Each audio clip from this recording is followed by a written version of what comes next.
Good morning my dear students. आज video lecture में हम फास्ट ऑर्डर रिएक्शन के बारे में डिस्कस करेंगे। इससे पिछले वाले वीडियो लेक्चर में हमने जीरो ऑर्डर रिएक्शन का टोटल स्टडी कर लिया था। तो आज इस वीडियो लेक्चर में फास्ट ऑर्डर रिएक्शन से related rate differentiation equation, rate integration equation, half life time and numericals problem discuss करेंगे। वीडियो थोड़ा लार्ज है, इसको कंप्लीट वॉच करना है। देखिए जरा फास्ट ऑर्डर रिएक्शन क्या होगा। हाँ जी, लेट ए केमिकल रिएक्शन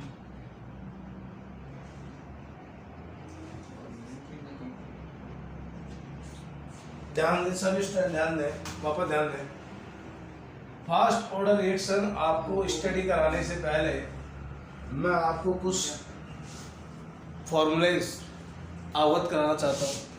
वैसे तो मैंने लास्ट क्लास 11th में थर्मोडायनेमिक्स में ये फॉर्मूले बता दिए थे, फिर भी यहाँ बता रहा हूँ। देखिए ज़रा, रिक्वायरमेंट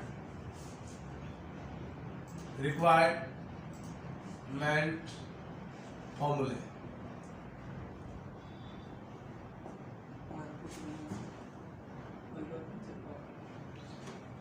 देखिए जरा, लोग बेस यहाँ ए माने तो ई आ जाएगा, तो log base M N is equals to log base 10 M plus log base 10 N. Number 2, log base 10 M की power N M log base 10 M. Number 3, log base 10 m divided by n is equals to log base 10 m minus log base 10 n। ये तीन फॉर्मूले logarithm के हैं। अगर हम इसको natural log में लिखें तो देखिए नेचुरल लॉग में क्या हो जाएगा, ln m is equals to ln n plus ln n। Number 2, ln m की power n is equals to n ln n। मैं उम्मीद कर रहा हूँ कि फॉर्मूले आपको याद होंगे। वापस ध्यान दीजिए। थर्ड देखिए, ln m की divide by n is equals to ln m minus ln n। बात क्लियर है यहाँ तक? बाकी और फॉर्मूले देखिए जरा। हाँ जी, ये इसी के रूप है, इसलिए मैंने इसको 1 2 3। नंबर 4 पे देखिए, ln क्या होता है, नेचुरल लॉग। तो ln e बराबर क्या होगा, 1। ये मैं इसको क्या लिख सकता हूँ, इसी को लिखूंगा e is equal to 1 by ln। ln e is equal to क्या होता है, 1। तो e क्या है यहाँ पे, एक्सपोनेंशियल चर घातांकी है, ये हो जाएगा 1 बाई नेचुरल लॉग। नंबर 5, यदि आपको ln z मिले, z यहाँ पे क्या है, कोई वैल्यू है, कोई भी डाटा होगा मैथमेटिकल डाटा, यहाँ इसको आपको चेंज करना है, किसमें, बेसिक लॉगरिथम में चेंज करना है। तो आप क्या करेंगे, 2.303 log बेस 10 z यहाँ पे जो वैल्यू है वो डाटा आप यहाँ लिख देंगे। आपको ln के एक यहाँ पर जो दे रखा है ln, एक यहाँ पे क्या ऑपरेटर है, z यहाँ पे क्या है, कोई डाटा है। और यहाँ जब नेचुरल लॉग को आप बेसिक लॉग में या नॉर्मल लॉग में चेंज करोगे तो 2.303 से आपको क्या करना पड़ेगा, मल्टीप्लाई करना पड़ेगा। तो मैं उम्मीद कर रहा हूँ आपके समझ में आ रहा होगा। आपको ये फॉर्मूला भी इम्पोर्टेंट है, ये भी इम्पोर्टेंट है, काम में आएंगे, बाकी तीन भी काम में आएंगे। क्वेश्चन फॉर्मूला नंबर 6 देखिए जरा। फॉर्मूला 6 क्या कह रहा है, 6 ये कह रहा है कि आप इंटीग्रेशन लेते हैं, जैसे मान लीजिए डी बाई डी एक्स जो है, यहाँ पे आपने इंटीग्रेशन लिया है dx का, तो dx का इंटीग्रेशन क्या हो जाएगा, x। ये भी ध्यान रखना है। नंबर 7 पे क्या है, आपने इंटीग्रेशन लिया है 1 बाई एक्स, यहाँ पे dx, तो इसका हो जाएगा ln x। नेचुरल लॉग में क्या हो जाएगा ln x। याद रखना ये फॉर्मूले भी काम में आएंगे दोनों, ऐसे कैसे। तो ये फॉर्मूले हैं जो आपको रिक्वायरमेंट होंगे इस चैप्टर में और न्यूमेरिकल सोल्व करने में आपको बहुत हेल्प करेंगे। और जो डेरिवेशन आप याद करते हैं वो भी आपको उसमें भी आपको ये मार्गदर्शन दिखाएंगे। इसके अलावा आपको कुछ लॉग की वैल्यू याद रखनी है। लॉग क्या होता है, मान लीजिए मैं बोलूँ log बेस 10, log बेस 10, 10 की वैल्यू कितनी होती है 1, log 10 की वैल्यू क्या होती है 1। अब मैं यहाँ बात करूँ तो यहाँ देखिए मैं लिख सकता हूँ log बेस 10 100 की वैल्यू कितनी हो जाएगी 2, log बेस 10 1000 की वैल्यू कितनी हो जाएगी 3। तो मैं ये कह सकता हूँ कि जितने यहाँ जीरो है उतना ही उसका क्या है वैल्यू है। या फिर हम इसको ऐसे भी लिख सकते हैं log बेस 10 10 की power n is equal to n 10 की पावर 10। तो यहाँ पे क्या है n इंटू 1, तो यहाँ पे लिख दूंगा n। जो यहाँ n दे रखा है वो इसकी क्या हो जाएगी वैल्यू हो जाएगी। मैंने ये फॉर्मूला यहाँ पर क्या किया है पुटअप किया है। आप देखिए 1000 को हम क्या ले सकते हैं 10 की पावर 3। तो 10 की पावर 3 जो पावर है वही क्या हो जाएगी इसकी वैल्यू हो जाएगी। इसका मतलब 1000 के लिए जो log की वैल्यू होगी 3 होगी, 100 के लिए कितनी होगी 2 होगी और 10 के लिए कितनी होगी 1 होगी। तो याद रखना इस बात को। तो आप जितने भी जीरो हैं उसके अकॉर्डिंग आप यहाँ log की वैल्यू आइडेंटिफाई कर सकते हैं। अदरवाइज कुछ डाटा है वो भी आपको याद रखना पड़ेगी। जैसे मैं रफली बता रहा हूँ, आप समझे इस बात को। बाकी आप थर्मोडायनेमिक्स जब आप 11th की नोटबुक ओपन करेंगे उसमें सारे फॉर्मूले दे रखे हैं, आप उसको डिटेल से याद कर लेना। ये यहाँ से न्यूमेरिकल आते हैं बोर्ड एग्जाम में, चाहे CBSE हो चाहे RBSE हो, यहाँ आएगा न्यूमेरिकल। ये केमिकल पूरा न्यूमेरिकल चैप्टर है, लॉजिकली चैप्टर है, तो याद रखना इस बात को। और आगे बहुत इंपॉर्टेंट है, ठीक है। बाकी आपकी मर्जी, आप क्या करेंगे। हाँ जी, यहाँ देखिए log बेस 10 1 की वैल्यू और यहाँ पे है log बेस 10 0 की वैल्यू। याद रखना log बेस 10 1 की वैल्यू हमेशा क्या होती है 0 होती है और log बेस 10 0 की वैल्यू हमेशा क्या होती है इन्फिनिटी होती है। याद रखना इन्फिनिटी, ठीक है। log 1 की वैल्यू क्या होगी 0, log 0 की वैल्यू क्या होगी इन्फिनिटी। ये बात क्लियर होगी। अब यहाँ ध्यान दीजिए, इसके अलावा और भी आपको डाटा यूज करने हैं। वो कैसे करने हैं देखिए जरा। यहाँ पे दे रखा है log बेस 10 2 की वैल्यू, तो 2 की वैल्यू क्या हो जाएगी 3.03 0.3020। log 3 की वैल्यू क्या हो जाएगी, log 3 की वैल्यू हो जाएगी 0.4771। इसी तरह क्या दे रखा है log 4 की वैल्यू क्या हो जाएगी, log 4 की वैल्यू इसका ट्वाइस कर दें। और 4 क्या होता है 2 की पावर 2, तो 2 इंटू log 2, तो ये क्या हो जाएगा 0.020। सॉरी यहाँ पे क्या है 10 है, ठीक है। इसी तरह बात करेंगे क्या log 5 की वैल्यू, log 5 की वैल्यू क्या होती है 0.6990। इसी तरह आप याद रख लेना। बाकी log 4 की वैल्यू, log 8 की वैल्यू, log 9 की वैल्यू आप इस फॉर्मूले से निकाल सकते हैं आराम से। log 9 क्या होता है 3 की पावर 2, तो log 3 की वैल्यू इंटू 2 कर देंगे। log 4 क्या होता है 4 जो है 2 की पावर 2, तो 2 इंटू log 2 कर देंगे, ठीक है। ये बात याद रखना अच्छे से। अब इस वीडियो लेक्चर में हम फर्स्ट ऑर्डर रिएक्शन के बारे में डिस्कस करने वाले हैं। और फर्स्ट ऑर्डर रिएक्शन को हम जब स्टडी करेंगे तो स्टडी करने के तरीके मैंने आपको बता रखे हैं कि जीरो ऑर्डर रिएक्शन में कैसे स्टडी किया जाता है। तो जीरो ऑर्डर रिएक्शन की बात करें तो हमने सबसे पहले डेफिनेशन देखी थी, उसके बाद में हमने कहा रेट डिफरेंशिएशन इक्वेशन, उसके बाद रेट इंटीग्रेशन इक्वेशन। जब हमने उसको वेरीफाई कर लिया था, उसको मतलब स्थापित कर दिया था, उसके बाद में हमने हाफ लाइफ टाइम देखा था, फिर उसके बाद में हमने कुछ एग्जांपल्स पे नज़र डाली थी। लेकिन आज इस वीडियो लेक्चर में हम पहले न्यूमेरिकल्स को सोल्व करेंगे, उसके बाद में हम एग्जांपल्स और ग्राफिकल रिप्रेजेंटेशन करेंगे। तो माय डियर स्टूडेंट्स, आप रेडी हो जाइए for first order reaction. Total study करना है ईच बाय ईच। तो हम स्टार्ट करें। यहाँ इस फॉर्मूले को, इन फॉर्मूले को अब याद करना ज़रूरी है। याद नहीं करोगे तो आपको समझ में नहीं आएगा। फाइनल किसी को डाउट, मैं उम्मीद करूँगा किसी को डाउट नहीं होगा, क्योंकि आप बहुत मेहनती बच्चे हो, आप तैयारी करने के लिए तत्पर हो। आपको किसी को मोटिवेट करने की जरूरत नहीं है, आप खुद मोटिवेट हो। धन्यवाद। तो देखिए फर्स्ट ऑर्डर रिएक्शन, सबसे पहले डेफिनेशन देखें इसकी।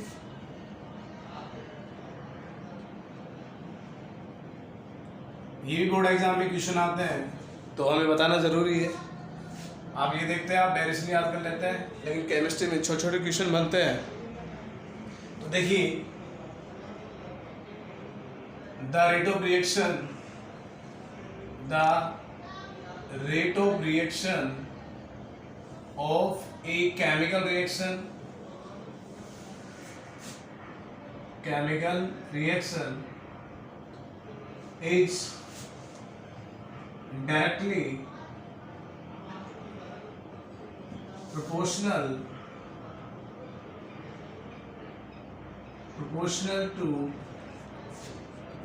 to first power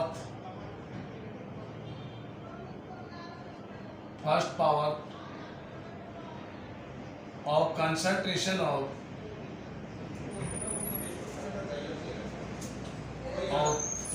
reactant molecule।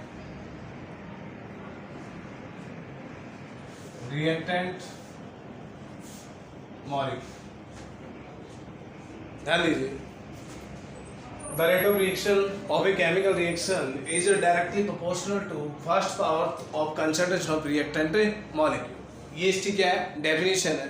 अब हम बात करेंगे इसका रेट डिफरेंशिएशन इक्वेशन। तो क्या होगा, देखिए ध्यान दें, let a chemical reaction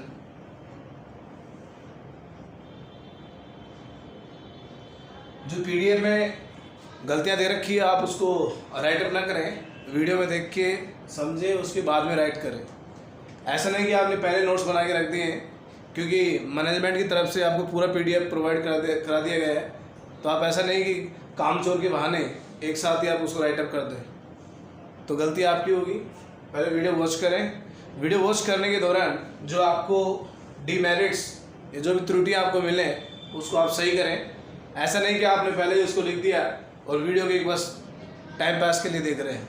ये टाइम पास नहीं है, वीडियो इज़ वेरी इंपॉर्टेंट। हाँ, very last let a chemical reaction, यहाँ केमिकल रिएक्शन है, रिएक्टेंट चेंज इनटू प्रोडक्ट। हमें रिएक्टेंट सीधा प्रोडक्ट में चेंज हो रहा है, तो हम क्या करेंगे, देखिए ध्यान दीजिए, जब टाइम 0 सेकेंड होता है तो रिएक्टेंट का कंसंट्रेशन क्या होता है, R डिनोट होता है। जब टाइम क्या होता है, T सेकेंड होता है तो रिएक्टेंट का कंसंट्रेशन क्या होता है, RT होता है। बाकी अदरवाइज बुकों में अलग अलग तरह से रिप्रेजेंट कर रखा है, लेकिन क्या डायरेक्शन अलग अलग है, लेकिन उद्देश्य एक ही है। ध्यान देना इस बात को। तो यहाँ ध्यान दीजिए, according to rate law for first order reaction,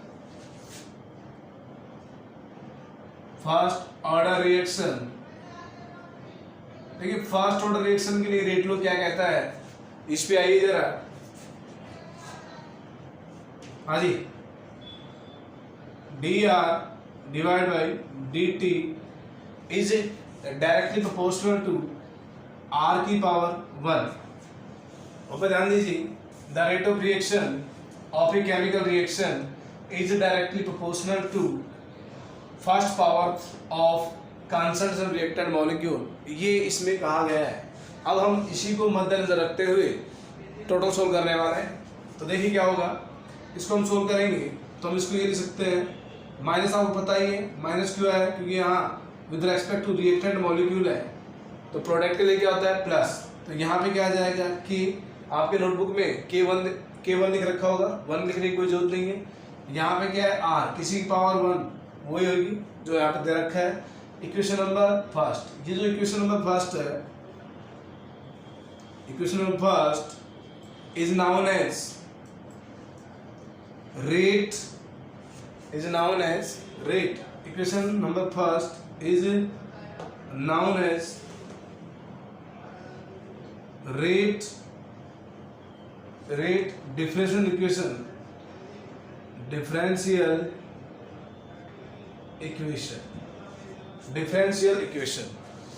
done यहाँ तक? तो हमारा फर्स्ट तो क्या हो गया कंप्लीट कि रेट डिफरेंशियल इक्वेशन क्या होती है फर्स्ट ऑर्डर रिएक्शन के लिए। अब बात करेंगे रेट इंटीग्रेशन के लिए, तो कैसे होगा ध्यान दीजिए। तो ये आपका क्या है, रेट डिफरेंशिएशन इक्वेशन। डन यहाँ तक? अब हम मूव करने वाले हैं रेट इंटीग्रेशन इक्वेशन। देखिए जरा कैसे होगा। अब देखिए रेट इंटीग्रेशन इक्वेशन जी फ्रॉम इक्वेशन नंबर फर्स्ट से देखिए जरा क्या होगा। D R divide by D T is equals to K R. K यहाँ पे क्या है, rate constant for first order reaction.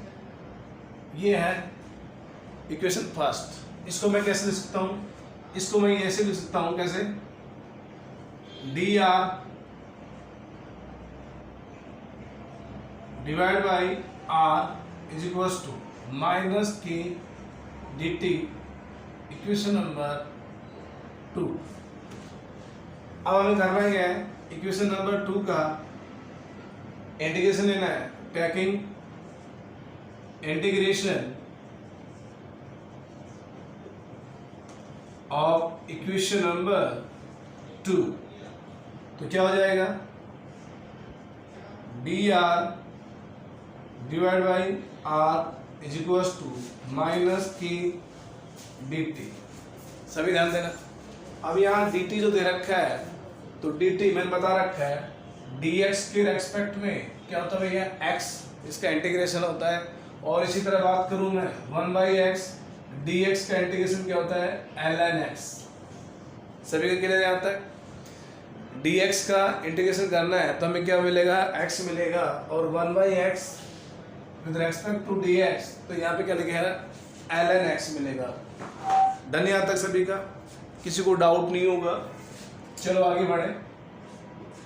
आगे देखिए जरा, हम बात करेंगे तो इसका इंटीग्रेशन क्या हो जाएगा, ln r is equals to minus T plus में c। अब यहाँ c क्या है, तो c is equals to integration constant, integration constant c यहाँ पे इंटीग्रेशन कांस्टेंट है। यदि हमें c का वैल्यू ज्ञात हो जाए तो हम यहाँ इक्वेशन को और आगे सोल्व कर सकते हैं।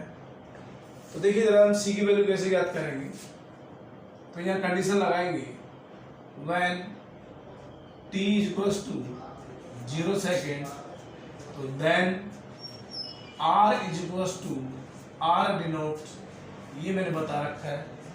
वैसे ये भी मिलता है आपको, r डिनोट को हम क्या लिख देते हैं a, हमने लास्ट वीडियो में बताया था आपको। बाकी आपको ये सोल्यूशन नहीं करना है, लास्ट में जाके आपको r डिनोट की जगह क्या लिखना है, स्मॉल a लिखना है, और r की जगह लिखना है a माइनस एक्स। बता रखा है मैंने, आप टेंशन ना लो इस बात की। तो देखिए जरा कैसे होगा। आइए फ्रॉम इक्वेशन नंबर यहाँ पे थर्ड है, फ्रॉम इक्वेशन नंबर थर्ड। अब थर्ड में देखिए जरा क्या होगा। थर्ड में ln r की जगह लिखेंगे r denote is equals to minus K into 0 plus में c। समझ में आ रहा होगा, मैं उम्मीद कर रहा हूँ। तो r denote is equals to g is equals to 0 plus में c, तो 0 लिखेंगे नहीं, कॉमन सी बात है। तो हमारे पास क्या आ गई है, c की वैल्यू आ गई। अब इस c की वैल्यू को इक्वेशन नंबर थर्ड में क्या कर देंगे, पुट कर देंगे। तो देखिए जरा, put the value of c in equation number third. Equation third में ये वैल्यू रखने वाले हैं। तो जैसे रखेंगे तो क्या आ जाएगा, ln r is equals to minus K T plus ln r naught. Done. इसको हम ऐसे लिख सकते हैं K T is equals to ln r naught minus में ln r। यहाँ तक डन। के टी इज इक्वल्स टू क्या हो जाएगा, ln r डिनोट माइनस में ln r। अब इस इक्वेशन को और भी तरीके से लिखेंगे। मैंने इसी वीडियो लेक्चर में स्टार्टिंग में आपको फॉर्मूले बताए थे हम इसको कैसे लिख सकेंगे? हम इसको ऐसे लिख सकते हैं कि यहाँ पर k इक्वल टू 1/t और यहाँ डाल दीजिए ln r denote divide by ln r denote by r। आपके पीडीएफ में ln लिख रखा है, ln एक बार ही आएगा। अभी समझाया था मैंने ln m minus ln n को हम कैसे लिख सकते हैं? ln m बटा में n।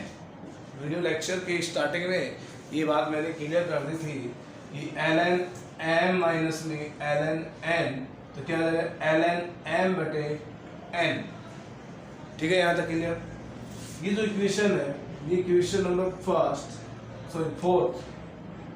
इक्वेशन नंबर फोर्थ क्या कहलाएगी?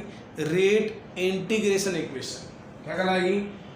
Rate integration equation. तो यहाँ लिख दूंगा मैं, equation number first is known as rate integration equation. Rate integration equation. तो बात समझ में आ गई होगी। जो इक्वेशन नंबर फोर्थ था आपका, फोर्थ जो इक्वेशन है वो क्या कहलाएगी?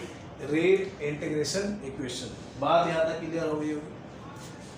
अब हमें जब न्यूमेरिकल सोल्व करने होते हैं, जब हम न्यूमेरिकल टॉपिक पे आते हैं, तो उस दौरान हमें रिएक्टेंट का इनिशियली कंसंट्रेशन गिवन होता है और फाइनली भी दिया होता है, साथ में टाइम में मिलेगा या रेट कांस्टेंट की वैल्यू मिलेगी।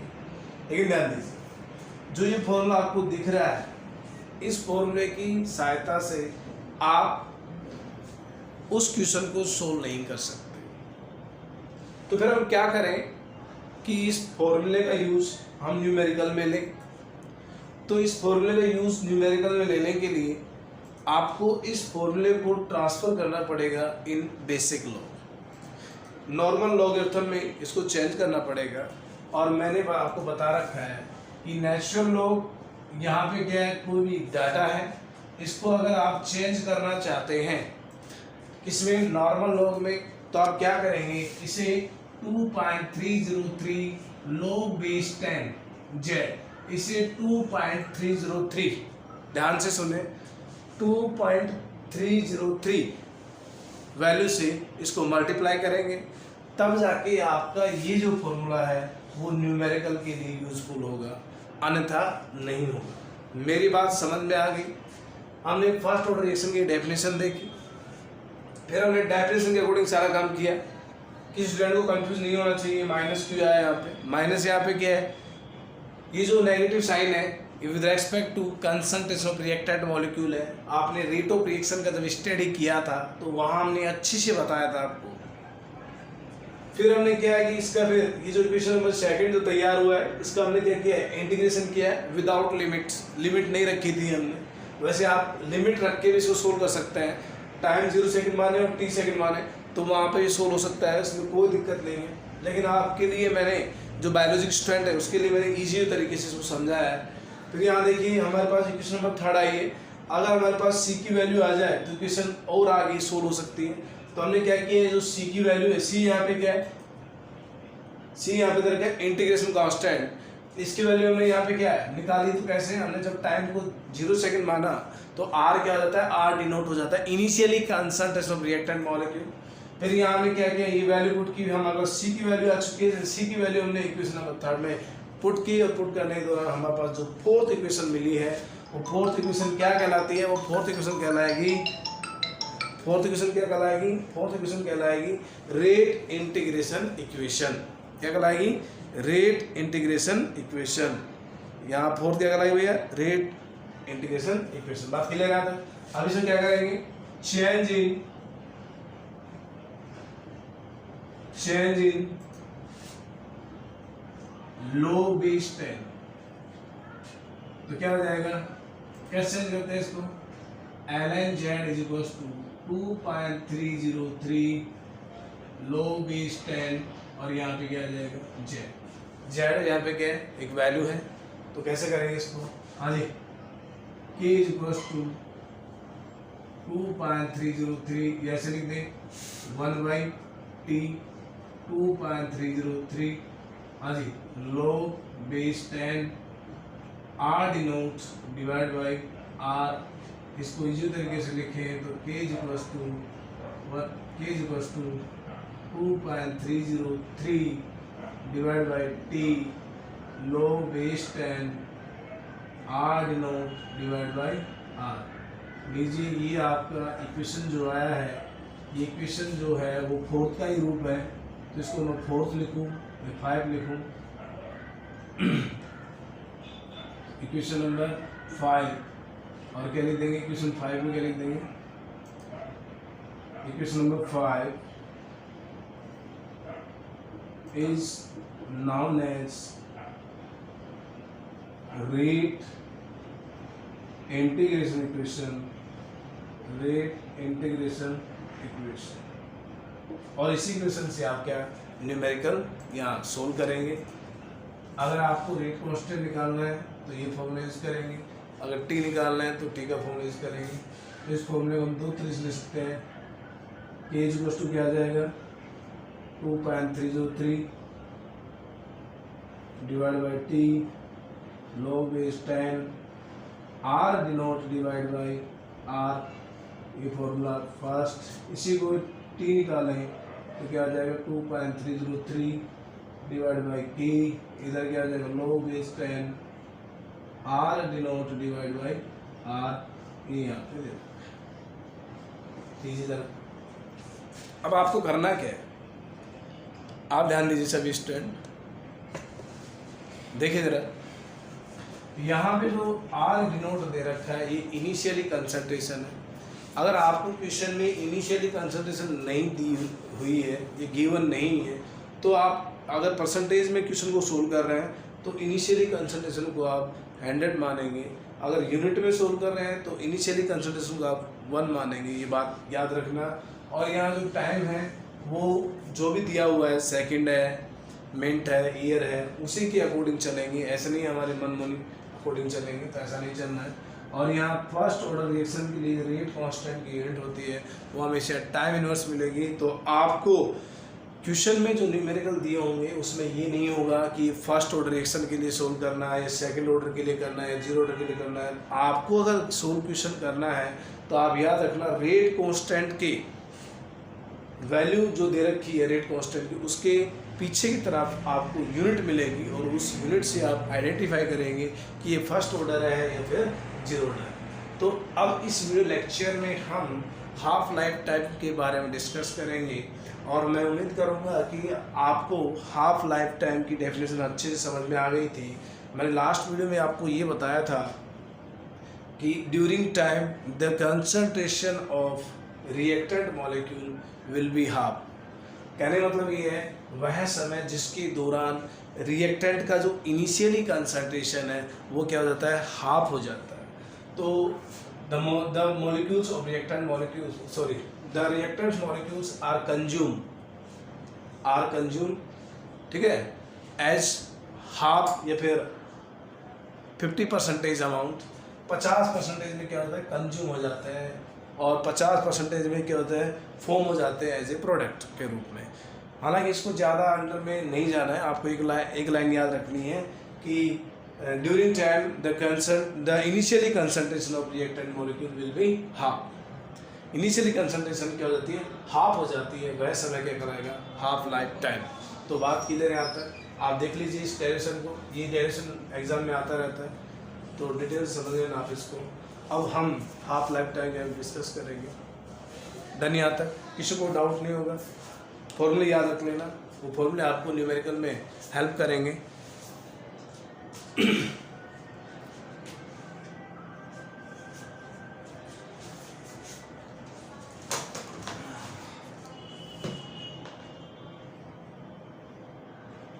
तो मैं आगे बढ़ूँ, ठीक है। तो देखिए माय डियर स्टूडेंट्स, अब हम हाफ लाइफ टाइम के बारे में डिस्कस करेंगे। तो डेफिनेशन तो आपको पता ही है, तो करें, स्टार्ट करें। फ्रॉम रेट इंटीग्रेशन इक्वेशन, अब वो क्या है, k is equals to 2.303 divided by t log base 10 r denote divided by r। देखिए जरा, ड्यूरिंग हाफ लाइफ टाइम, तो t इक्वल्स टू क्या हो जाएगा, t हाफ, और r इक्वल्स टू क्या हो जाएगा, r डिनोट डिवाइड बाय 2। ठीक है, देखिए यहां मान लीजिए इसको एक नंबर दूं मैं, फ्रॉम इक्वेशन नंबर फर्स्ट क्या हो जाएगा, t half is equals to 2.303 divide by k log base 10 r denote divide by r denote divide by 2। मैंने यहाँ वैल्यू पुट कर दी है, आप टेंशन ना लें, आराम से देख सकते हैं, आराम से समझ सकते हैं। t इक्वल टू क्या हो जाएगा, t हाफ, या t 50%, या t 0.5, आप इससे रिप्रेजेंट कर सकते हैं। r इक्वल टू क्या हो जाएगा, r डिनोट डिवाइड बाय 2 हो जाएगा। तो फ्रॉम इक्वेशन नंबर फर्स्ट, यहाँ t आप दे रखा है 2.303 divide by k log base 10 r denote divide by r denote divide by 2 ये दे रखा है। अब इसको हम क्या लिख सकते हैं, t half 2.303 divide by k log base 10 to r denote divide by r denote. अब यहाँ r डिनोट से r डिनोट क्या हो जाएगा, कैंसिल आउट। तो यहाँ होने वाला क्या है, t half 2.303 divide by k log base 10 2। तो माय डियर स्टूडेंट्स, वीडियो की स्टार्टिंग में मैंने log 2 की वैल्यू आपको बताए थे। तो यहाँ log बेस 2 की वैल्यू 0.3010।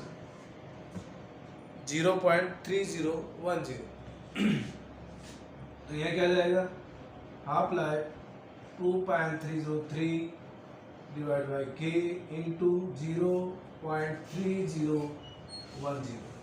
ये log 2 की वैल्यू है, इन दोनों को मल्टीप्लाई करेंगे तो मल्टीप्लाई यहाँ देखिए 3 दूनी 6 और 3 तिया 9, तो यहाँ पे क्या जाएगा 0.693 डिवाइड बाय k। ये जो आपको फॉर्मूला दिख रहा है, ये फर्स्ट ऑर्डर रिएक्शन के लिए हाफ लाइफ टाइम का फॉर्मूला है। तो माय डियर स्टूडेंट्स, ध्यान दीजिए अच्छे से, हमने जीरो ऑर्डर रिएक्शन में जब हाफ लाइफ टाइम का फॉर्मूला ड्राइव किया था, तब वहाँ हमने दो स्टेटमेंट का ऑब्जर्व किया था। पहला जो स्टेटमेंट है वो है कि जीरो ऑर्डर रिएक्शन में half life time initially concentration of reactant molecule के डायरेक्टली प्रोपोर्शनल टू होता है, जबकि वहाँ रेट ऑफ रिएक्शन इंडिपेंडेंट था initially concentration of reactant molecule, वो जीरो ऑर्डर रिएक्शन में था। जबकि फर्स्ट ऑर्डर रिएक्शन में आपको दिख रहा है, फर्स्ट ऑर्डर रिएक्शन में आप यहाँ देख सकते हैं कि जो टी हाफ लाइफ टाइम है वो आर डिनोट क्या है, इनिशियली कंसंट्रेशन पर डिपेंड नहीं करता। ध्यान दें सभी, जो हाफ लाइफ टाइम है वो कंसंट्रेशन ऑफ रिएक्टेंट मॉलिक्यूल पे डिपेंड नहीं करता, जबकि जीरो ऑर्डर में क्या कर रहा था, डिपेंड कर रहा था। बात क्लियर होगी। यहाँ कर सकते हैं T half proportional to 1/k। ठीक है, बात क्लियर है। आपके पीडीएफ में दे रखा हो के क्या होता है, रेट कांस्टेंट, और रेट कांस्टेंट अफेक्टेड होता है बाय टेम्परेचर के द्वारा, तो वहाँ 1/t भी लिख रखा होगा। ज़्यादा डिटेल में था वो, तो ध्यान दीजिए सभी। During the half life time for first order reaction observe two statement. Number first statement, the half life time of chemical reaction is not depends the initially concentration of reactant molecule, but the rate of reaction for first order reaction is directly proportional to first power of concentration of reactant molecule। बात clear है, यहाँ तक किसी को doubt नहीं होगा। ये है हाफ लाइफ टाइम का फॉर्मूला। ध्यान दीजिए, हम जब इस चैप्टर को, इस पार्ट को बाइंड अप करेंगे तो उस दौरान आपको इसका जो हाफ लाइफ टाइम है फर्स्ट ऑर्डर का और जीरो ऑर्डर का, उसका आपको शॉर्ट ट्रिक बताएंगे किस तरह से ये क्वेश्चन सोल्व किए जाते हैं। बाकी डिटेल से आप जो मेजर केमिस्ट्री चैनल है उस पर जाएँ, वहाँ पे देख सकते हैं। मेजर केमिस्ट्री जो यूट्यूब चैनल पे जाएँ, वहाँ देख सकते हैं। डन, यहाँ तक किसी को डाउट नहीं होगा। आराम से मस्त तरीके से देखिए। ये वैल्यू याद रखनी है, T half is equal to 0.693 divide by K. यहाँ पे दे रखा है, ये रिलेशन सीधा सीधा बोर्ड में पूछा जाता है, याद रखना इस बात। तो ये था half life time for first order reaction. Done यहाँ तक। अब इस वीडियो लेक्चर में हम न्यूमेरिकल्स के बारे में डिस्कस करेंगे। एक एक न्यूमेरिकल लेंगे, आपको समझाएंगे अच्छे से। देखिए first numerical, A first order of reaction is half in 10 minute. एक प्रथम कोटि की रिएक्शन है जो कि 10 मिनट में आधी हो जाती है। तो इसके लिए आप रेट कांस्टेंट का कैलकुलेट करें। तो ध्यान दीजिए, न्यूमेरिकल को सोल्व करने से पहले आप कुछ फॉर्मूले याद रखें। पहला फॉर्मूला है T half is equals to 0.693 divide by K. फॉर्मूले याद होने चाहिए। फॉर्मूले याद नहीं होंगे तो आप न्यूमेरिकल सोल्व नहीं कर पाएंगे। T half is equals to 0.693 divide by K. अब यहाँ जो के है, जो के दे रखा है, के यहाँ पे क्या है, रेट कांस्टेंट, और टी हाफ यहाँ पे क्या है, हाफ लाइफ टाइम। जब किसी रिएक्शन का हाफ होना, ये रिएक्शन के दौरान रिएक्टेंट की कंसंट्रेशन का हाफ होना, वो क्या कहलाएगा, हाफ लाइफ टाइम कहलाएगा। दूसरा जो फॉर्मूला है वो क्या ध्यान देंगे, दूसरा जो फॉर्मूला है वो ध्यान देंगे, rate constant 2.303 divide by T, और यहाँ पे क्या है, log base 10 R denote divide by R। तो यहाँ पे क्या लगेगा, R denote divide by R। तो यहाँ ये फॉर्मूला भी आपको याद रखना है। R डिनोट क्या होता है, initially concentration of reactant molecule, और R यहाँ पे क्या होता है, concentration of reactant molecule and T time, और टी यहाँ पे कैसे रखा है, टाइम, और के यहाँ पे क्या है, रेट कांस्टेंट। तो ध्यान दीजिए, क्वेश्चन को कैसे मूव करेगा, आपको क्वेश्चन में के की वैल्यू नहीं देगा और आपसे हाफ लाइफ टाइम पूछेगा, तो आप पहले क्या करेंगे, के की वैल्यू को क्या करेंगे, कैलकुलेट करेंगे, उसके बाद में हाफ लाइफ टाइम कैलकुलेट करेंगे। तो बात क्लियर हो गई होगी। तो इस क्वेश्चन को हम देखें जरा कैसे सोल्व करेंगे, और ये क्वेश्चन बोर्ड एग्जाम में आया हुआ है, 2 नंबर का आया हुआ है। देखिए जरा कैसे सोल्व करेंगे। क्वेश्चन क्या कह रहा है, a first order reaction is half in 10 minute. Reaction आधी हो जाती है 10 मिनट में। इसका मतलब 10 मिनट इसका क्या है, हाफ लाइफ टाइम है। तो क्वेश्चन को सोल्व करने से पहले आप बोर्ड में कैसे लिखेंगे, अकॉर्डिंग टू क्वेश्चन, क्वेश्चन क्या कहता है और उसमें क्या लिखा हुआ है, गिवन डाटा। डाटास क्या होंगे, तो आपके पास जो डाटा दे रखा है वो क्या दे रखा है, T half is equal to दे रखा है 10 मिनट। 10 मिनट आपको दिए हुए हैं और आपके पास के निकाला गया है, तो यहाँ पे क्या हो जाएगा के, यहाँ क्वेश्चन मार्क है, तो के की जो यूनिट होगी वो मिनट इनवर्स होगी, क्योंकि फर्स्ट ऑर्डर रिएक्शन के लिए रेट कांस्टेंट की यूनिट टाइम इनवर्स होती है, तो यहाँ पे क्या आ जाएगा मिनट इनवर्स। डन यहाँ तक। तो यहाँ क्या करेंगे, तो यहाँ लिखेंगे वी नो दैट, तो यहाँ ध्यान दीजिए के इज इक्वल टू क्या होता है 0.693, अभी बताया था मैंने, और डिवाइड बाई टी हाफ, ठीक है। यहाँ T half is equal to क्या था 0.693 डिवाइड बाई के। अब मैं इसको बदल के लिख दिया हूँ, तो कोई दिक्कत नहीं होगी, उम्मीद करूँगा किसी को प्रॉब्लम नहीं होगी। अब क्या करना है, यहाँ के की वैल्यू निकालने के लिए टी की वैल्यू रखेंगे। अब टी की वैल्यू रखेंगे तो यहाँ पे क्या होता है 10 मिनट, ये टी की वैल्यू 10 मिनट। अब हम इसको सोल्व करेंगे, तो कई बच्चे क्या करते हैं यहाँ तक पहुँच जाते हैं लेकिन उनका सोल्यूशन नहीं होता है। मोस्टली मैथमेटिक्स के बच्चे बड़े एक्स्ट्रा ऑर्डिनरी होते हैं, सोल्यूशन कुछ होता है, सोल्यूशन कुछ लिख देते हैं। तो ध्यान दीजिए इसको कैसे सोल्व करेंगे, तो ध्यान दीजिए इसका पॉइंट यहाँ से क्या जाए रिमूव करें, हटाएं, तो पॉइंट हटाएंगे कितने 0 3 0 और नीचे कितना है 10 मिनट, ऊपर जाएगा तो क्या हो जाएगा मिनट इनवर्स। तो डन, हमारा जो दिशा निर्देश है वो सही है, क्योंकि हमारे पास जो रेट कांस्टेंट की यूनिट है वो क्या आ रही है मिनट इनवर्स आ रही है। तो ध्यान दीजिए के इज इक्वल टू क्या आ जाएगा 6.693 इंटू 10⁻⁴ मिनट इनवर्स। इसको हम ऐसे लिख सकते हैं, इसको हम ऐसे भी लिख सकते हैं के इज इक्वल टू 0.0693 और यहाँ पे आ जाएगा मिनट इनवर्स। दोनों ही आंसर क्या है सही है, जो भी आपको ऑप्शन मिले उसको टिक मार दें। लेकिन यहाँ हमारे पास सारा काम क्या है सब्जेक्टिव है, तो सब्जेक्टिव तरीके से हम रिप्रेजेंट करेंगे। तो पहला क्वेश्चन आपकी समझ में आ गया होगा। अब बात करूँ मैं दूसरे क्वेश्चन की ओर मूव करता हूँ। देखिए स्टूडेंट्स, क्वेश्चन नंबर 2 आपको दिया हुआ है। इस क्वेश्चन में क्या कहा गया है, a first order reaction is 50% complete. एक फर्स्ट ऑर्डर रिएक्शन है वो 50% कंप्लीट हो चुकी है और उस 50% होने में 20 मिनट का समय लगा है। व्हाट इट्स रेट कांस्टेंट, इसका रेट कांस्टेंट क्या होगा। तो ध्यान दीजिए लैंग्वेज को समझिए students, 50% that means half reaction हो जाती है कितने में 20 मिनट में। तो इसका मतलब क्या हुआ, इस रिएक्शन के लिए जो हाफ लाइफ टाइम है वो क्या है 20 मिनट। और आपसे क्या पूछा गया है, रेट कांस्टेंट पूछा गया है। तो उसी तरह करना है जैसे हमने पहला क्वेश्चन किया था।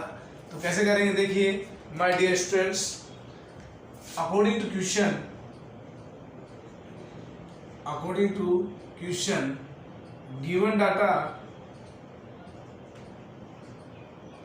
क्या दिया हुआ है, T half life is equals to 20 minutes और आपसे पूछा गया है के यहाँ पे क्या है रेट कांस्टेंट, वो है क्वेश्चन मार्क। डन यहाँ तक।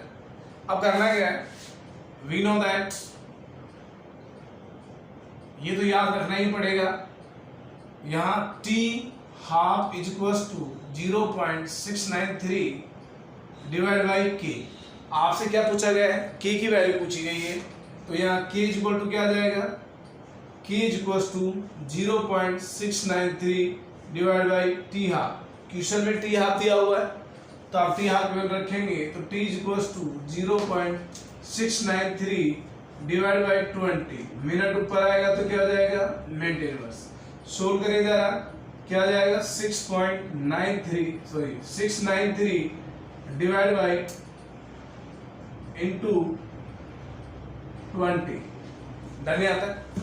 अब यहाँ देखिए 0 कितनी होगी 4 होगी, तो के इज इक्वल टू क्या लिख देंगे 693 divide by 2 into 10⁻⁴ minute inverse. Done यहाँ तक। अब इसको आप कट कर लीजिए, कट करेंगे तो क्या आ जाएगा के इज इक्वल टू 2 तिया 6, 2 चौका 8, 1 2 छिकी 12, 1 2 पंजा 10, 10⁻⁴ मिनट इनवर्स। ये है रेट कांस्टेंट की यूनिट। इस न्यूमेरिकल में दे रखा है 346.5 इंटू 10⁻⁴ मिनट इनवर्स।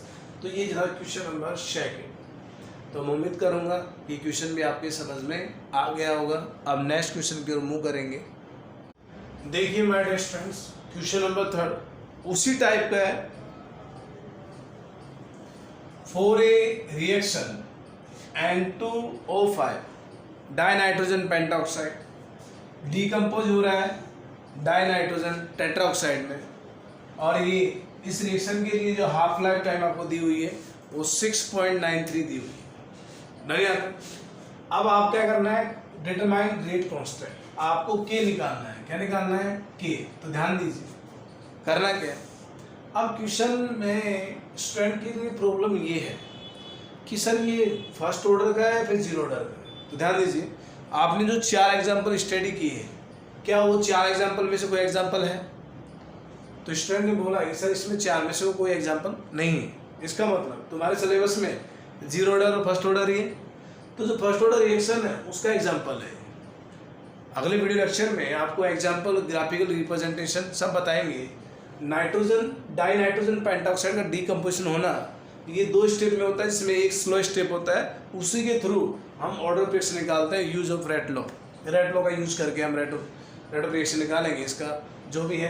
तो यहाँ पर ऑर्डर ऑफ रिएक्शन को निकालना रेट लॉ के थ्रू निकालेंगे। और आपको माइंड में याद रखना है जो डाइनाइट्रोजन पेंटाऑक्साइड है उसका डीकम्पोजिशन एक प्रकार का फर्स्ट ऑर्डर रिएक्शन है। डन यहाँ तक। अब करना क्या है, अकॉर्डिंग टू क्वेश्चन वही है, गिवन डाटा बड़ा इजी क्वेश्चन है, बोर्ड एग्जाम में आया हुआ है। डाटा में क्या दे रखा है आपको, सीधा यहाँ टी हाफ दे रखा है, टी हाफ 6.93 सेकेंड। तो जाहिर सी बात है यहाँ जो के की यूनिट होगी वो क्या होगी, सेकंड इनवर्स होगी। तो यहाँ पर के इक्वल्स टू क्या आ जाएगा, क्वेश्चन मार्क। अब मैं यहाँ लिख रहा हूं वी नो दैट यहाँ क्या आ जाएगा, K equals to 0.693 divide by T half. T half की वैल्यू क्वेश्चन में दी हुई है, तो के इक्वल्स टू क्या आ जाएगा, 0.693 डिवाइड बाई 6.93। तो यहाँ पर क्या आ जाएगा, के इक्वल्स टू 693, इधर क्या आ जाएगा 693 इंटू इसकी कितनी पॉइंट है 3, तो यहाँ पे लिखेंगे 30, यहाँ पे है 2, तो यहाँ 20, 2 से 2 कट, और यहाँ देखेंगे इससे ये कट, तो के इक्वल्स टू क्या आ जाएगा 1/10, या इसी को लिख सकता हूँ मैं 0.1 सेकेंड इनवर्स। तो के की वैल्यू क्या आ जाएगी 0.1 सेकेंड इनवर्स। ये है क्वेश्चन नंबर 3। तो इस तरह हमने क्वेश्चन नंबर 3 को भी सोल्व कर लिया बड़े इजी तरीके से। जिस स्टूडेंट को हाफ लाइफ टाइम का फॉर्मूला याद है वो आराम से इन तीनों क्वेश्चन को सोल्व कर सकता है। बाकी और भी क्वेश्चन है वो आप प्रैक्टिस में बुक का यूज़ करें, वहाँ से लें। अदरवाइज और भी है, गाइड्स है, वहाँ भी आप इस फॉर्मूले का यूज़ करके ऐसे क्वेश्चन निकाल सकते हैं।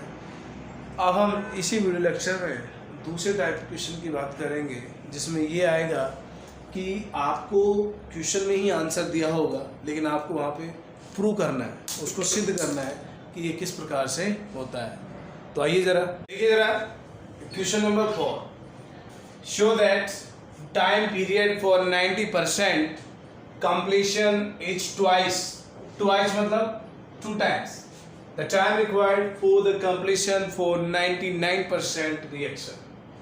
इस क्वेश्चन में ये बताया गया है जब केमिकल रिएक्शन 99% कंप्लीट हो जाती है तो उस दौरान जो टाइम पीरियड ऑब्जर्व होता है वह टाइम 90% रिएक्शन को कंप्लीट होने में लगे टाइम की ट्वाइस होता है। क्वेश्चन में ये बताया गया है, बात समझ में आ गई होगी। 99% कंप्लीट करने में जो समय लगा हुआ है वह समय 90% में लगे समय के दुगना होता है। बात क्लियर हो गई। तो 99% complete is equal to twice into 90%। तो क्वेश्चन में ये है, देखिए जरा, अकॉर्डिंग टू क्वेश्चन आगे T99% is equals to T90%। ये आपको प्रूव करना है, प्रूव दैट, ये आपको प्रूव करना है। अब प्रूव कैसे करेंगे? तो इस केस में, इस क्वेश्चन में दो केस हो गए, एक तो 90%, एक 99%। तो देखिए जरा, case first, for 99% completion reaction. जब आपको परसेंटेज में वैल्यू दी हुई हो तो आप वहां दो तरीके से क्वेश्चन सोल्व कर सकते हैं, एक परसेंटेज के साथ, एक यूनिट के साथ। तो यहाँ हम क्वेश्चन को परसेंटेज में सोल्व कर रहे हैं। तो देखिए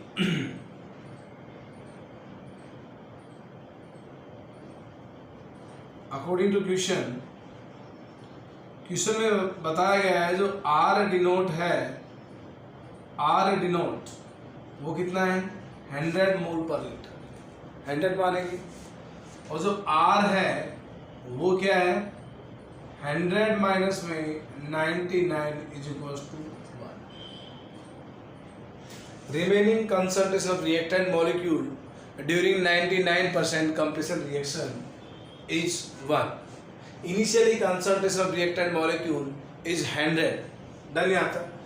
यहाँ जो T दे रखा है वो T है, T is equals to 99%।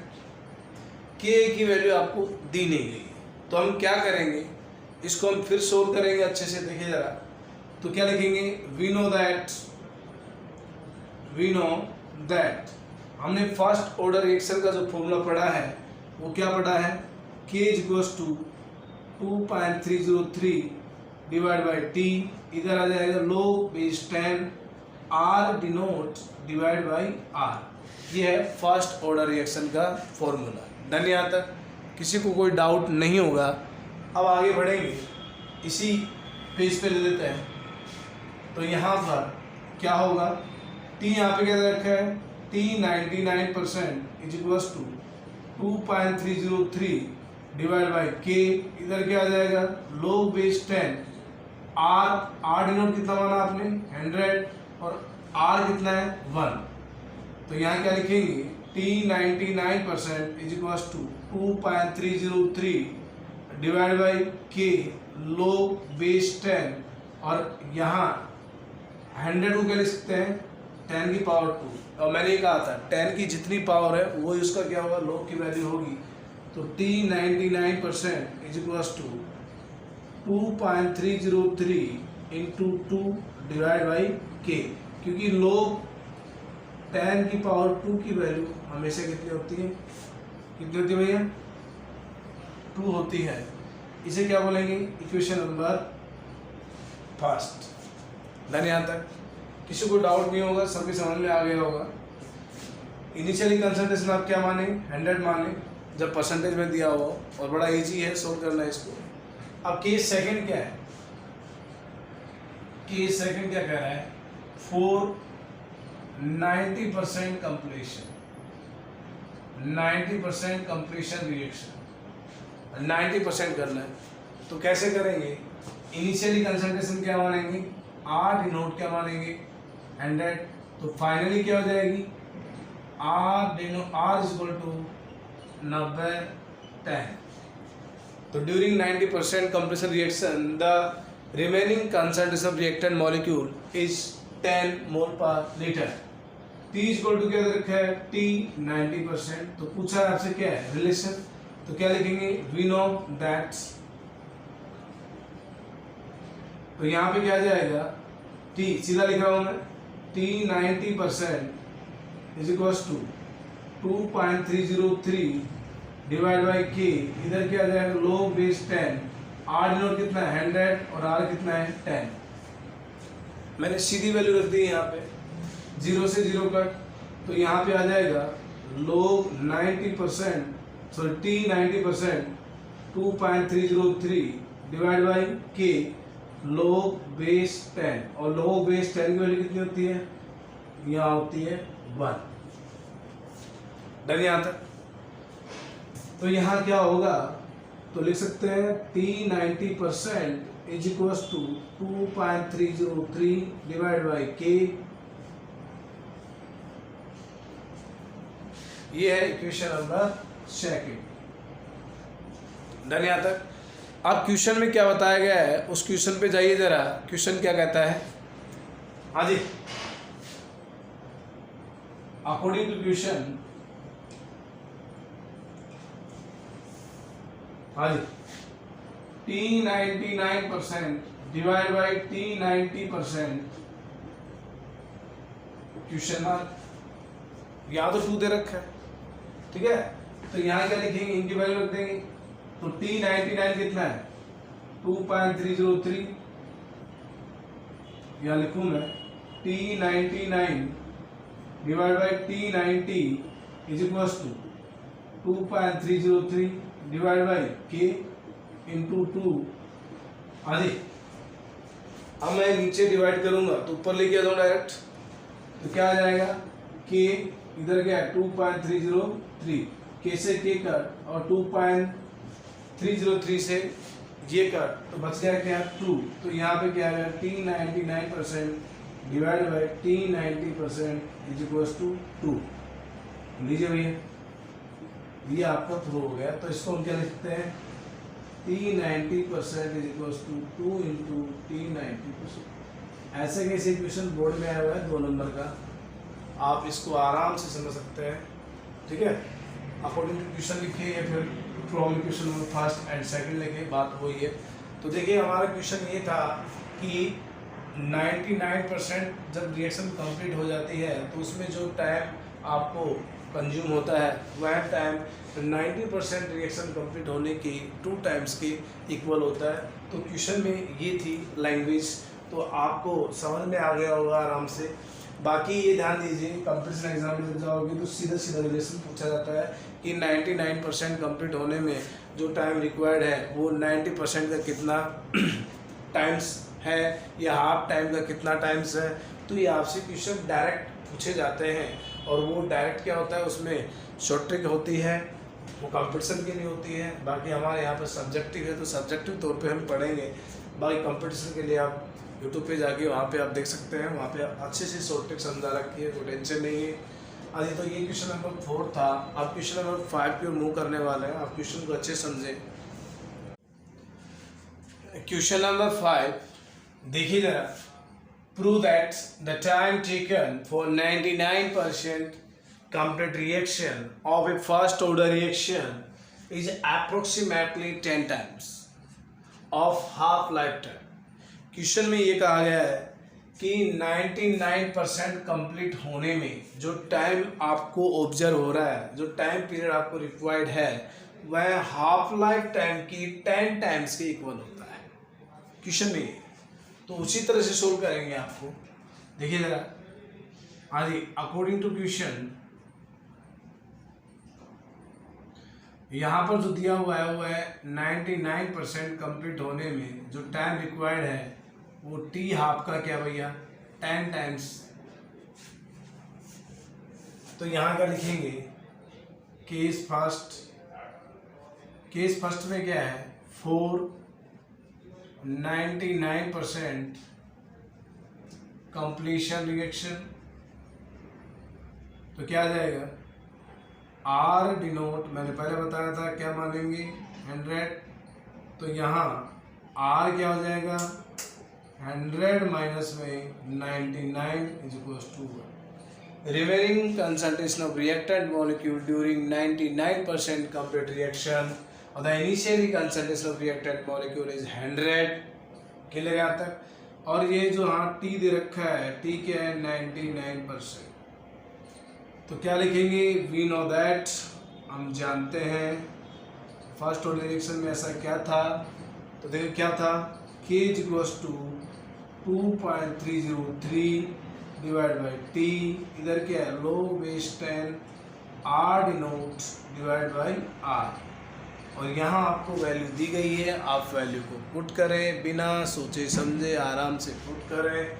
तो क्या आ जाएगा, T 99%, T को क्या बना देंगे 99% is equals to 2.303 divide by K, इधर क्या है log base 10, इधर क्या है 100 डिवाइड बाई 1, और log 100 की वैल्यू कितनी होती है 2, मैंने बता रखी है। तो क्या करेंगे, T 99% is equals to 2.303 divide by T, इधर क्या जाएगा log base 10 की पावर 2, और log base 10 की पावर 2 की वैल्यू कितनी होती है 2, बता रखा। तो T 99% is equals to 2.303 divide by K, और यहाँ पे आ जाएगा 2 आ जाएगा। तो क्या करेंगे, 99 is equals to 2 into 2.303 divide by K, question number first done. किसी को डाउट नहीं है और होना भी नहीं चाहिए। अब केस सेकंड क्या कह रहा है, केस सेकंड में ज़्यादा नहीं है, उसने खुद बोल दिया हाफ लाइफ टाइम। तो क्या बोलेंगे, हाँ जी, we know that half life time क्या फॉर्मूला लिख दो। तो T 50% is equals to 0.693 divide by K, equation number second. उसने खुद बोल दिया हाफ लाइफ टाइम। तो क्या लिखेंगे, from equation number first and second, तो क्या आ जाएगा, T 99% divide by T 50% is equals to 99 पर कितनी 2.303 into divide by K into K divide by 0.69।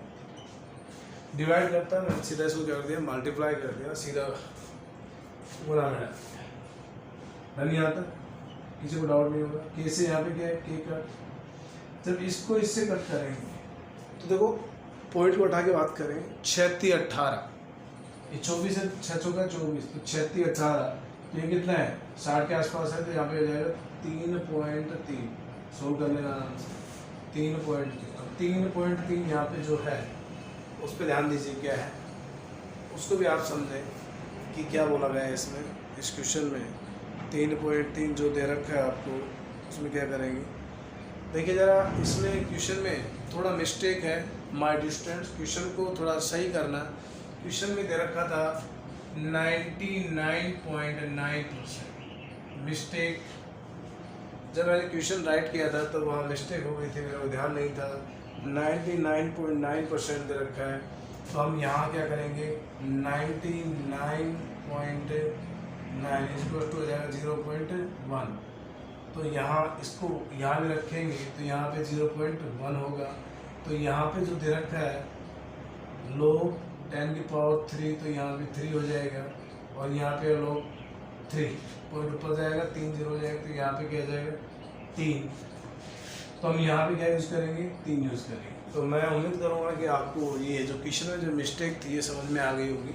यहाँ क्वेश्चन में दे रखा था, आपकी जो बुक है बुक में थोड़ा मिसप्रिंट था, मैंने बुक से राइटअप किया इसको, तो बुक में थोड़ा मिसप्रिंट था, उसको सही किया मैंने, क्योंकि जो रिलेशन होता है वो रिलेशन ये होता है T 99% इज इक्वल टू 10 और हाफ लाइफ टाइम। जब आप शॉर्ट ट्रिक में जाएंगे, जब डिटेल से हाफ लाइफ टाइम को स्टडी करेंगे, तब रिलेशनशिप आपको ये दिखेगा। ठीक है, तो यहाँ ध्यान दीजिए, क्वेश्चन में थोड़ा मिस्टेक था, तो इसलिए क्वेश्चन को मैंने सही कर दिया है। आप कंफ्यूज ना हो और न ही आप घबराएं इस बात को लेके। तो 3.3, तो 3.3 को 3 से गुणा करेंगे तो 9.9, तो अप्रोक्सीमेट 10 हो जाएगा। तो यहाँ मैं क्या लिखूँगा, T 99% divide by T 50% is equals to approximate मतलब 10, तो यहाँ क्या आ जाएगा T 99.9% आएगा। इसको भी आप सही करना, T 90.9%, यहाँ भी हमें सही करना पड़ेगा। हाँ जी, इधर भी ध्यान देना पड़ेगा, छोटी सी मिस्टेक होने के बाद पूरा क्वेश्चन में मिस्टेक हो जाती है, जो डायरेक्शन मिले वो सही मिले, डाटा सही होने चाहिए, तब जाके मैथ क्वेश्चन सॉल्व होते हैं। और यहाँ भी इसको सही करना है तो फिर इधर भी सोल्व होगा। नहीं तो यहाँ भी क्या जाएगा T99% 0.9 10 T हाफ 10 प्रूफ, ये आपका प्रूव हो चुका है। तो मैं उम्मीद करूँगा आपको कोई टेंशन नहीं है, नहीं आपको कोई पिटाई का डर है, क्योंकि ये क्लासें ऑनलाइन है, ऑफलाइन होती तो ट्रीटमेंट अब तक हो जाता, एक बार नहीं 2-4 बार हो जाता और रिजल्ट भी क्लियर आ जाता कि रिजल्ट में क्या आ रहा है, क्या कर रहे हैं स्टूडेंट्स, ध्यान दे रहे नहीं दे रहे। लेकिन क्या करें, हमारे और तुम्हारे बीच दूरियां बनी है बाय नेटवर्किंग। चलो क्वेश्चन नंबर 6 के बारे में स्टडी करते हैं। क्वेश्चन नंबर 6 सोल्व करें जरा इसको।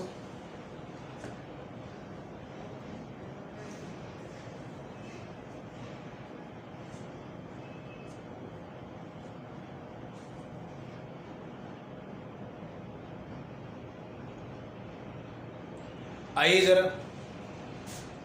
Prove that the time taken for 75% completion of first order reaction is twice time of half life time। Question में ये बताया गया है कि फर्स्ट ऑर्डर रिएक्शन को 75% कंप्लीट होने में जो पीरियड लग रहा है, जो टाइम रिक्वायर्ड है, जो टाइम कंज्यूम हो रहा है, वो हाफ लाइफ टाइम की ट्वाइस होता है, हाफ लाइफ टाइम का दुगना होता है। ठीक है, तो यहाँ सोल्व करें इसको। तो अकॉर्डिंग टू क्वेश्चन, हाँ जी, क्वेश्चन में ये बताया गया है कि 75% रिएक्शन जो कंप्लीट हो रही है उसमें जो टाइम रिक्वायर्ड है वह टाइम हाफ लाइफ टाइम की 2 टाइम्स के बराबर होता है। ये आपको प्रूव करना है और ये सारे रिलेशन फर्स्ट ऑर्डर रिएक्शन के हाफ लाइफ टाइम से निकले जाते हैं। ध्यान दीजिए, वही करना है कि इस फर्स्ट फॉर 75% कंप्लीशन रिएक्शन।